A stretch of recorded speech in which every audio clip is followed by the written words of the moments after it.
e não víamos nele beleza alguma para que o desejássemos. Ao salmista aqui no Salmo 22, ele vai dizendo mais: os que me veem zombam de mim, estende os beiços, né? Vai os lábios, e maneiam a cabeça dizendo: ele não confiou no Deus dele? Livre agora. Foi naquela hora que dizia: ei, tu não és Deus, desce da cruz, profetiza quem te bateu. O salmista aqui está vendo uma visão do Messias. E se você olhar no título do seu salmo, diz: o Messias sofre, mas triunfa. Este Salmo 22 fala do sofrimento, quando ele disse: faça isto, mas lembre do que eu fiz por vocês. O que foi que eu fiz? Eu sofri, eu desci às regiões celestiais, assentei-me em um banco de réu, fui julgado, condenado pelos teus pecados, pelos meus pecados. Se a gente fosse ler este salmo, ele diz mais: mas tu és o que me tiraste do ventre. Ele está falando do seu nascimento. Não foi um nascimento como de um homem qualquer. O anjo disse a Maria: descerá sobre ti a virtude do Altíssimo te cobrirá, e aquilo que está gerado no teu ventre será bendito. E o seu nome será Emanuel, Deus conosco. Ele vai livrar o seu povo do pecado. Glória a Deus. Aí ele está dizendo isso. Mas ele vai dizendo mais: não te alongue de mim, pois a angústia está perto. Foi quando ele estava no Getsemane, que ele disse aos discípulos: velai comigo, ficai aqui. Foi ao horto do Getsemane orar, e o seu suor se tornou-se em grandes gotas de sangue, e ele dizia: Pai, se possível, passa de mim este cálice. Ele diz: não te alongue de mim, porque a angústia tomou conta da minha alma, e não há quem me ajude. Isaías diz que o Senhor Deus agradou moê-lo, espremê-lo, esmagá-lo, fazendo ele sofrer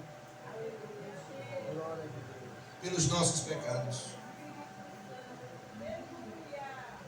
E quando ele diz assim, no verso 12: muito touros de Bazã me cercaram, fortes touros de Bazã me rodearam. Está falando dos soldados que eram conhecidos, os pretorianos, eram conhecidos como touros de Bazã.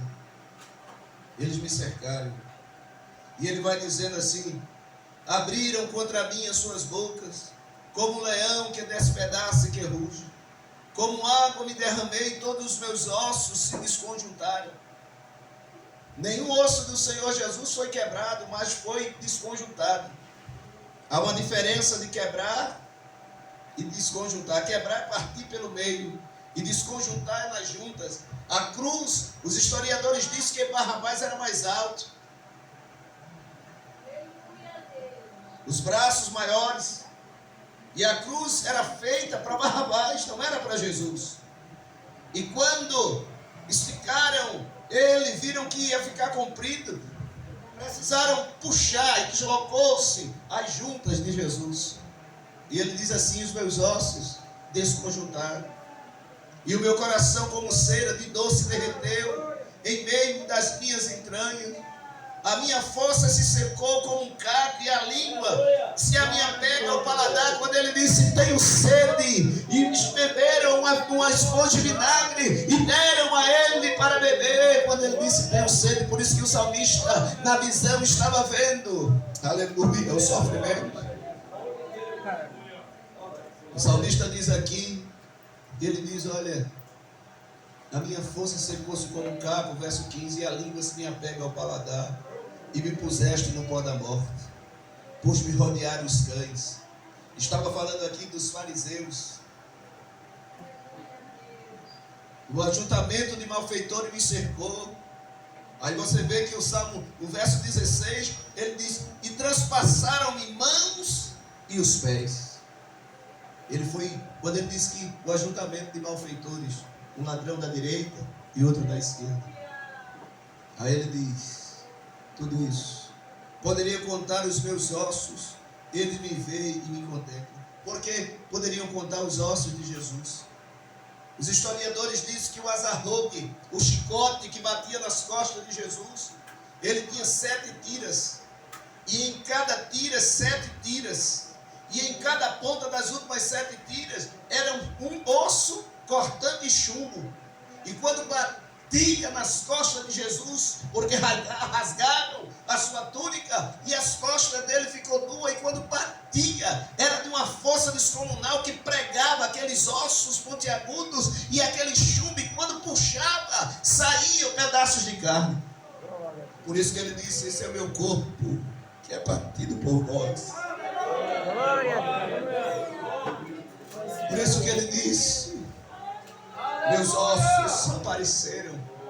Os historiadores dizem que viam, dava para ver as vísceras pela parte de trás das costas de Jesus. Oh, sofrimento atroz. Isaías diz que ele foi levado como ovelha ao matadouro. Capítulo de número 53 do livro de Isaías diz isso. Aleluia. Ele diz que ele foi subido como renovo perante ele, como raiz de uma terra seca, não tinha parecer, nem formosura. Jesus estava aqui desfigurado. Ele já tinha sofrido pressão psicológica, que o seu suor se tornou em grandes gotas de sangue. E depois teceram uma coroa de espinho. Porque disseram: cadê o rei? O rei tem que ter uma coroa. E pegaram uma coroa. Alguns historiadores dizem que tinha 72 espinhos. E cada espinho era de 1,5 polegadas. 1 polegada é isso, quase 2,5 centímetros.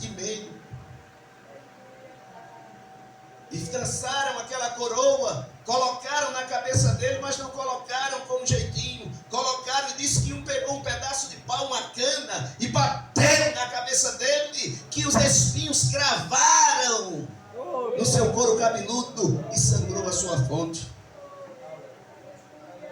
Aí Isaías vai dizendo em outra visão, ele diz: nenhuma, não tinha parecer nem formosura. E olhando nós para ele, tem uma beleza vimos para que eu desejasse. Aí diz: era desprezado, o mais indigno entre os homens. Por que mais indigno? Porque ele pegou, levou sobre si o pecado de todos nós, se tornou indigno. Um santo, o santo Criador se tornou indigno, porque sobre ele estavam os meus pecados e os teus pecados. Ele diz: era desprezado, mais indigno entre os homens, e não fizemos dele caso algum.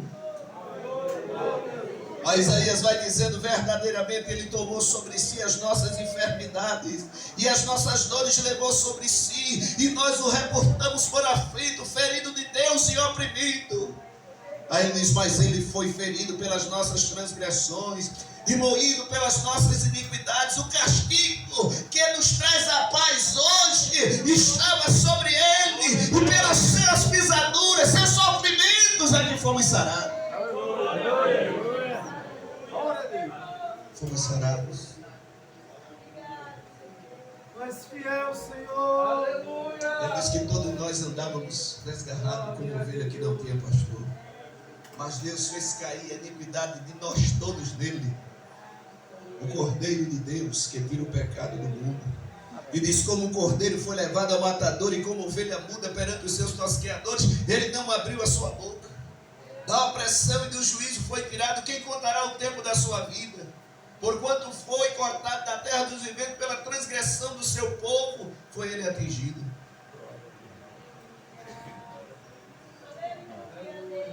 Mas quando ele olha hoje aqui, por isso que ele disse: lembre do que eu fiz.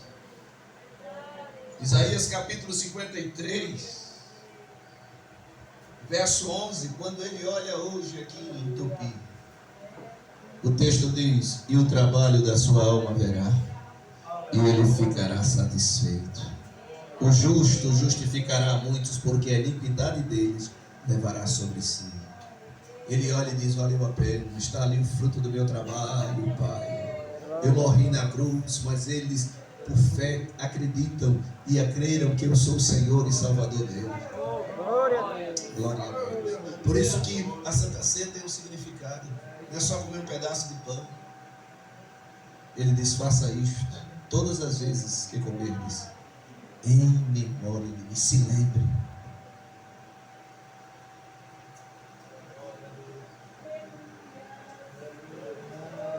Se lembre.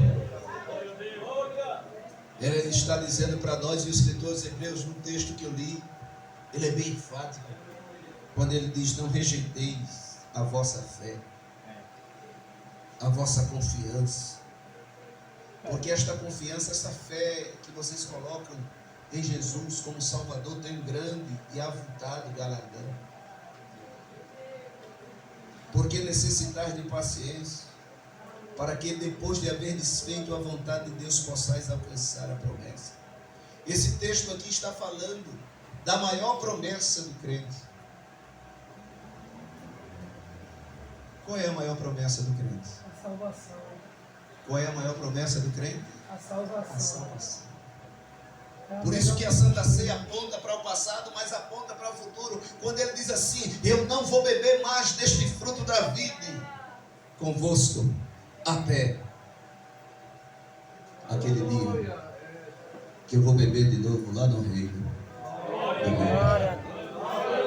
Por isso que o Hebreu está dizendo: não lance fora essa confiança de um dia este céu vai se abrir, como disse Tessalonicenses no capítulo 4, verso 16, 13 a seguir. Mas o verso 16 diz que o mesmo Senhor descerá do céu com alarido e com voz de arcanjo e com trombeta de Deus. Os que morreram em Cristo ressuscitarão primeiro. Depois nós que ficarmos vivos seremos arrebatados juntamente com o Senhor, estaremos para sempre.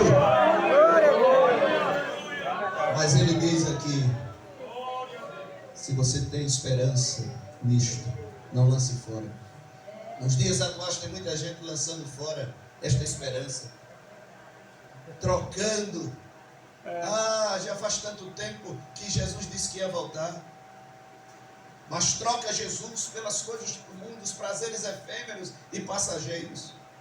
Mas Hebreus está dizendo aqui: não lance fora esta fé e esta confiança naquilo que ele disse, naquilo que ele fez. O que foi que ele fez? Morreu na cruz para lhe salvar. O que foi que ele fez? Ele disse que não se turbe o vosso coração. Creia em Deus, disse Jesus. Creia também em mim. Na casa do meu pai há muitas moradas. Se não fosse assim, eu não teria dito a vocês: eu vou. E se eu for preparar lugar, eu voltarei outra vez e vos levarei, para que onde eu estejais vós também.